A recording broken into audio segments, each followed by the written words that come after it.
കുബുവാണ് ഇപ്പോഴത്തെ ഏറ്റവും വലിയ ട്രെൻഡിങ്. ഫാഫ എന്നൊക്കെ പറയുന്ന പോലെ 10-22 വയസ്സ് ഉള്ള സമയമാണ്. മമ്മൂക്ക, ലാലേട്ടൻ പോലുള്ള ആൾക്കാരുടെ കൂടെ ഒരുമിച്ച് അഭിനയിക്കാൻ പറ്റുന്നൊരു അവസരം. അതിലുള്ളൊരു എക്സൈറ്റ്മെന്റിൽ ഭയങ്കര ഓണായിട്ടിരുന്ന ഒരു പയ്യൻ.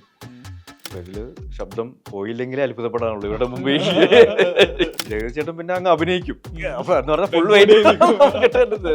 എനിക്ക് കോംപ്ലക്സ് അടിക്കാൻ വേണ്ടി രംഗണ്ണന്റെ കട്ടൗട്ടൊക്കെ എന്റെ വീട്ടിൽ വെച്ചിട്ട് അങ്ങനെ അന്ത അളവുക്ക് വരാൻ പോയിട്ടുണ്ട്. ലാലു പറഞ്ഞ കാര്യം, ഇതില് ഈ ക്യാരക്ടറിലൂടെ രക്ഷപ്പെടുകയാണെങ്കിൽ രക്ഷപ്പെടും, ഇല്ലെങ്കിൽ നീ വീണ്ടും ബൈക്ക് കാലിനട വെച്ച് തന്നെ പോകേണ്ടി വരും.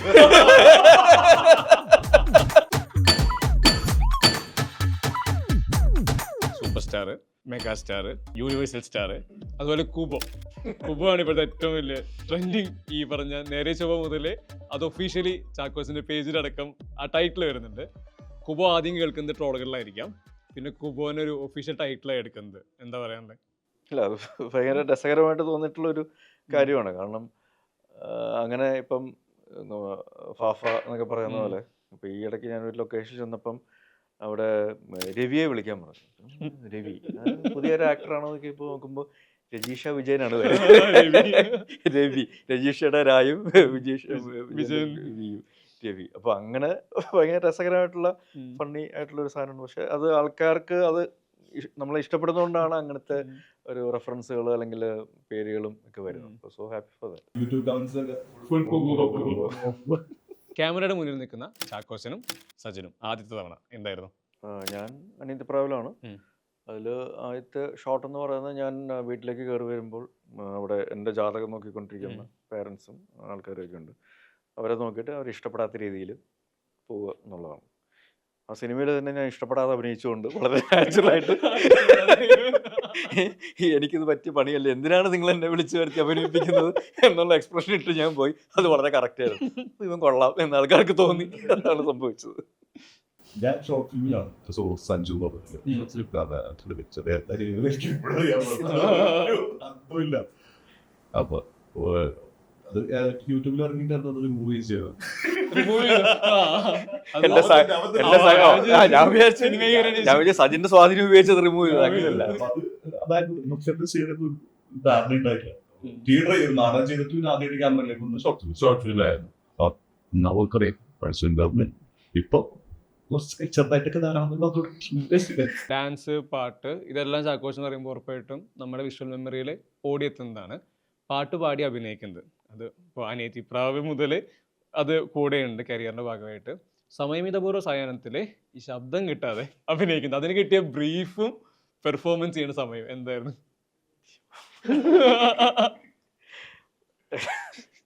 എനിക്കറിയില്ല. കാരണം ഞാൻ ആ സമയത്ത് 10-22 വയസ്സ് ഉള്ള സമയമാണ്. മമ്മൂക്ക, ലാലേട്ടൻ പോലുള്ള ആൾക്കാരുടെ കൂടെ ഒരുമിച്ച് അഭിനയിക്കാൻ പറ്റുന്നൊരു അവസരം.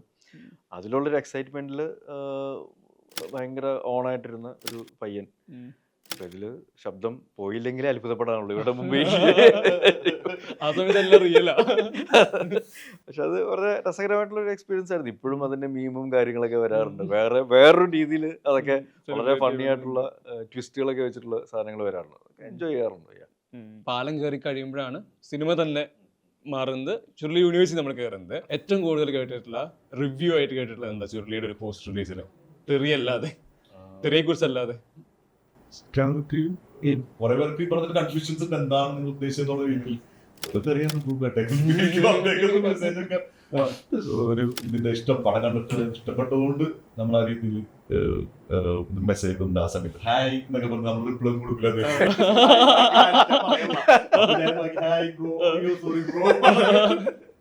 അതാണ് അതൊരു വേറെ രീതിയിൽ ചർച്ച ചെയ്യപ്പെട്ട സിനിമ. ചാക്കോച്ചിന് ഒരു ടോക്സിക് അനിയൻ ക്യാരക്ടർ ഉണ്ടായിരുന്നല്ലോ, സ്വപ്നം കൊണ്ടൊരു തുലാഭാരം. ഈ ടോക്സിക് അനിയനായിട്ട് അഭിനയിക്കുന്നത് ഒരു സ്ഥലത്ത് ഭയങ്കര സ്നേഹവും അവിടെ ഇയാള് റെപ്പൽ ചെയ്ത് നിൽക്കുകയാണല്ലോ. അത് ശരിക്കും അങ്ങനത്തെ ഒരു കഥാപാത്രം ഔട്ട് ഓഫ് ദ വേ കിട്ടിയിട്ടുള്ളതാണ്. സാധാരണ ചെയ്തിരുന്ന ക്യാരക്ടേഴ്സിൽ നിന്നും കുറച്ച് നെഗറ്റീവ് ഷെയ്ഡ്സ് ഉള്ള ഒരു ക്യാരക്ടർ എന്ന് പറയുമെങ്കിൽ ആദ്യ കാലങ്ങളിൽ കിട്ടിയിട്ടുള്ള ഒരു കഥാപാത്രമാണ്. എനിക്ക് ബേസിക്കലി അതിൽ നല്ല ഓർമ്മകൾ എന്ന് പറയുന്നത് സുരേഷ് ചേട്ടനോടൊപ്പമുള്ള ആ സമയം കാര്യങ്ങളൊക്കെ ആയിരുന്നു. അപ്പോൾ ശരിക്കും ഒരു കുഞ്ഞനിയനെ പോലെ തന്നെയായിരുന്നു സുരേഷ് ചേട്ടൻ എന്നെ അവിടെ കൊണ്ട് നടന്നിരുന്നത്. കാരണം തൊടുപുഴയായിരുന്നു ഷൂട്ടിംഗ് നടന്നത്.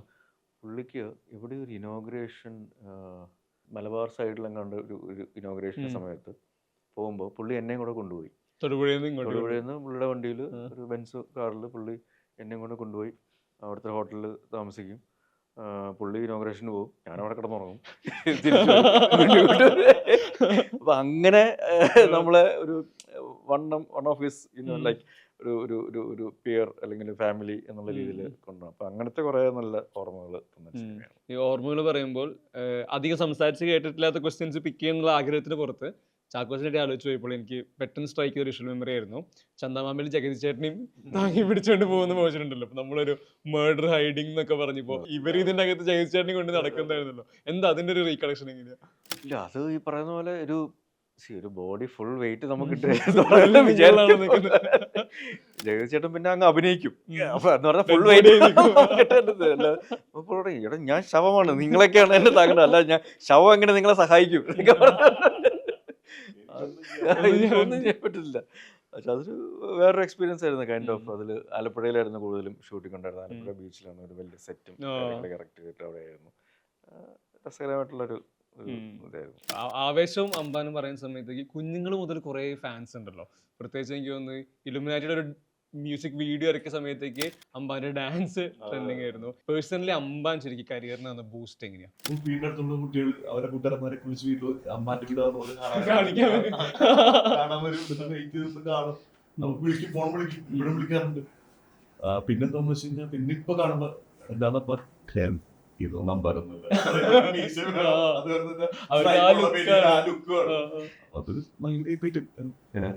ഇതിനോട് കണക്ട് ചെയ്ത് വേറെ രസകരമുള്ള കാര്യം പറയാം. അതായത് ആവേശം ഭയങ്കര ഓണായിട്ടിരിക്കുന്നു, അമ്പാനും ഒക്കെ ആയിട്ട് ഇങ്ങനെ അടിപൊളിയായിട്ടിരിക്കുന്നു. അപ്പം പ്രിയയുടെ അമ്മ വീട്ടിലുള്ള സമയങ്ങളും കാര്യങ്ങളൊക്കെ ആയിരുന്നു. എൻ്റെ മോന് ആവേശം ഭയങ്കര ഇഷ്ടമാണ്, രംഗണ്ണനെയൊക്കെ ഭയങ്കര ഇഷ്ടം. എന്ന് വെച്ചാൽ എനിക്ക് കോംപ്ലക്സ് അടിക്കാൻ വേണ്ടി രംഗണ്ണന്റെ കട്ടൗട്ടൊക്കെ എൻ്റെ വീട്ടിൽ വെച്ചിട്ട് അങ്ങനെയൊക്കെ അന്ത അളവുക്ക് വരാൻ പോയിട്ടുണ്ട്. അപ്പം ഒരു പ്രാവശ്യം ഇങ്ങനെ ഇരിക്കുമ്പം പ്രിയയുടെ അമ്മ ഈസുവിനോട് ചോദിച്ചു, ഈസു കുട്ടൻ എന്താവാനാണ് ആഗ്രഹം? അപ്പൊ അവൻ പറഞ്ഞു അമ്പാനാണ് ആഗ്രഹം എന്ന് പറഞ്ഞു. അപ്പം പ്രിയയുടെ അമ്മ സിനിമ അങ്ങനെ അധികം കാണാത്ത ആളാ, മനസ്സിലായില്ല. അപ്പൊ പുള്ളി പ്രിയയുടെ അമ്മ പ്രിയെ വിളിച്ചിട്ട് പറഞ്ഞു, മോളെ നീ ഇവനെ നല്ല രീതിയിലാണ് വളർത്തുന്നത്. അപ്പൊ പ്രിയ ചോദിച്ചാൽ താങ്ക് യു അമ്മ, എന്താണ് ഭയങ്കര പ്രൗഡായിട്ടൊക്കെ. അല്ല, ഞാൻ ചോദിച്ചു മോനോട് എന്താവാനാണ് ആഗ്രഹം, അവൻ അംബാനി ആവാനാണ്. പ്രിയ ആണോ ഈസു അങ്ങനെ പറഞ്ഞോ? അമ്മ അംബാനാവാനാണ്. Okay okay okay. അതുപോലെ തന്നെ നമുക്ക് രംഗണ്ണന്റെ വണ്ടിയിലൊക്കെ പോലീസ് ബാക്കിയുള്ള വണ്ടി കിട്ടണം, അങ്ങനെയൊക്കെ ഉണ്ട്. കരിയറിന്റെ പുതിയ ഫേസിലുള്ള എഫേർട്ടിന്റെ ഒരു ലോങ് ടേം പ്രോസസ് ഉണ്ട്. റിസൾട്ട് വരുന്നു, കുറച്ച് ആളുകൾ അതിനെ ഡിസ്കസ് ചെയ്യുന്നത് ചിലപ്പോൾ കുറച്ചുകൂടെ കഴിഞ്ഞിട്ടാണ്.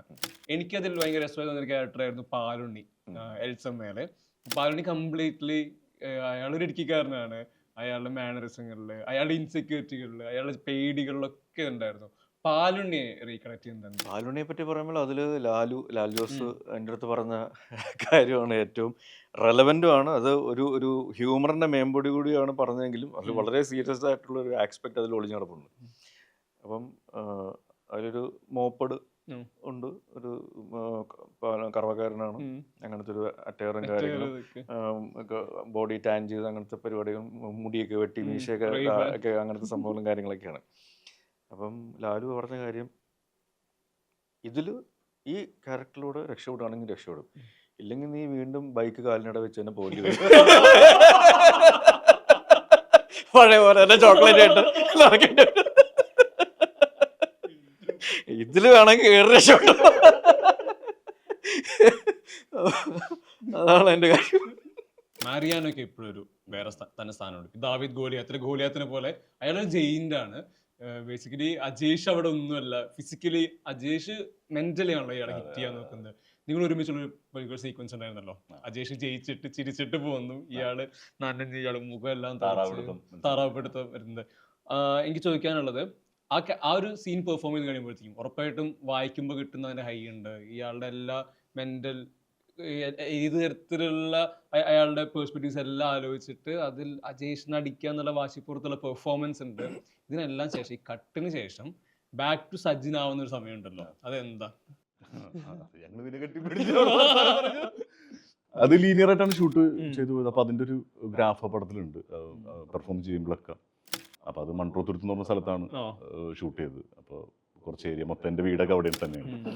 അപ്പോൾ ഞാനതിൽ ആ സീൻ ചെയ്യണത് ഒരു ചെറിയൊരു ബ്രീഫ് ഇട്ടിട്ടാണ്, ട്രങ്ക് അതിട്ടിട്ടാണ്. അപ്പോൾ അതിട്ടിട്ട് ഞാൻ അവിടെ നിന്ന് ഇങ്ങനെ ആ സീൻ കഴിഞ്ഞ് കയറുമ്പോൾ എനിക്ക് ഓർമ്മ പറഞ്ഞ സീൻ പറഞ്ഞുതരാം. കയറുമ്പോഴേക്കും അവിടുത്തെ കുറച്ച് ചേട്ടന്മാരിടാ വേടാ അവിടുത്തെ കുറച്ച് ലോക്കൽ ചേട്ടന്മാർ വേടാ ഫോട്ടോ എടുക്കാം ചേട്ടോ.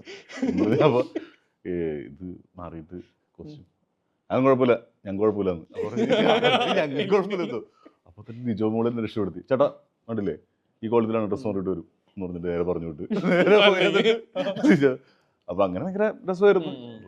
അതുപോലെ തന്നെ ബേസിലായിട്ടും അപ്പോൾ അവിടുത്തെ കുറച്ച് ആളുകൾ ഈ പറഞ്ഞ പോലെ നല്ല അവിടുത്തെ മറ്റേ കായലിലെ മീൻ കക്ക അതൊക്കെ ഞങ്ങൾ ബ്രേക്കിന് ഇതുപോലെ അതൊക്കെ കഴിക്കുന്നു, ഷെയർ ചെയ്യുന്നു. നല്ലൊരു മെമ്മറി ആയിരുന്നു ജ്യോതിഷാന്റെ പടം.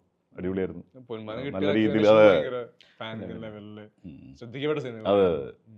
ഈ പല ക്യാരക്ടേഴ്സിനെ പറ്റി പറയുമ്പോൾ ഡാൻസ്, പാട്ട്, ചിരി, ആഘോഷത്തിനൊക്കെ അപ്പുറത്തേക്ക് പെയിനുള്ള ക്യാരക്ടേഴ്സിന് ഉറപ്പായിട്ടും സാജൻ മനസ്സിലോട്ട് വരുമല്ലോ. ഈ കസ്തൂരിമാന്റെ ഹിറ്റ് ചെയ്തതാണ്, എവിടെ കൊള്ളണം അവിടെ കൊണ്ട സിനിമയാണ്. പലർക്കും അതൊരു റീവാച്ച് പോസിബിലിറ്റി തന്നെ ഇല്ല. ചാക്കോച്ചൻ റീവാച്ച് ചെയ്യാറുണ്ടോ എപ്പോഴും? ചെയ്തിട്ടുണ്ടോ കസ്തൂരിമാൻ? തീർച്ചയായിട്ടും. One of my favourite movies, one of my favourite characters in which I can relate my real life as well. അപ്പോൾ ആ രീതിയിൽ നോക്കുകയാണെങ്കിൽ തീർച്ചയായിട്ടും ലോഹിയേട്ടൻ്റെ ഒരു സിനിമയിൽ അഭിനയിക്കാൻ സാധിച്ചു എന്നുള്ളൊരു വലിയ ഭാഗ്യവും അതിൻ്റെ കൂടെ ഉണ്ട്. അത് ശരിക്കും ലോഹിയേട്ടൻ കഥ പറയുമ്പോൾ ജസ്റ്റ് ഒരു ഔട്ട്ലൈൻ മാത്രമേ പറഞ്ഞുള്ളൂ. എനിക്കൊന്നും മനസ്സിലായില്ല ഇതെങ്ങനെ ഒരു സിനിമയുടെ വലിപ്പത്തിലേക്ക് വരും എന്നുള്ളതൊന്നും അറിയില്ല. പക്ഷേ അത് കഴിഞ്ഞ് അദ്ദേഹം ലൊക്കേഷനിൽ വന്നിരുന്ന് എഴുതി കഴിയുമ്പോഴാണ് ആ എഴുത്തിൽ അല്ലെങ്കിൽ ആ അക്ഷരങ്ങളിലുള്ള ജീവൻ നമുക്ക് മനസ്സിലാകുന്നത്. അത് വേറൊരു മാജിക്കാണ് സത്യം. ഒപ്പം ഔസേപ്പച്ചൻ സാറിന്റെ സ്കോറും കൂടെ വരുമ്പോഴത്തേക്കും ലെവലിലേക്ക് അത് എലിവേറ്റ് ചെയ്തു.